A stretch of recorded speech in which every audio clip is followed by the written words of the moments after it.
মৃত ব্যক্তির জানাজা পড়ানোর ক্ষেত্রে কে বেশি হকদার, মৃতের ওলি নাকি মহল্লার ইমাম?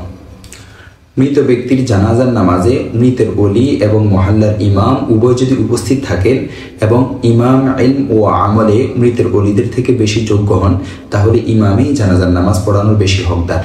প্রখ্যাত তাবেঈ ইব্রাহিম নখী রহমতুল্লাহি আলাইহি বলেন, জানাজার নামাজ পড়াবে মসজিদের ইমামগণ। তিনি আরও বলেন, তোমরা তাদের পিছনে ফরজ নামাজ পড়তে রাজি, কিন্তু জানাজার নামাজ পড়তে রাজি না। এটা কোন কথা?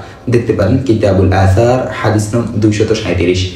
আরেক বর্ণনায় এসেছে, তাবেঈ সালেম রহমতুল্লাহি আলাইহি, তাউস রহমতুল্লাহি আলাইহি, কয়েস রহমতুল্লাহি আলাইহি, মুজাহিদ রহমতুল্লাহি আলাইহি এবং আতা রহমতুল্লাহি আলাইহি তারা সকলেই ইমাম সাহেবকে জানাজার নামাজ পড়াতে আগ বাড়িয়ে দিতেন। দেখতে পারেন মুসান্নিফ ইবনে আবি শাইবা, হাদিস নং 11432।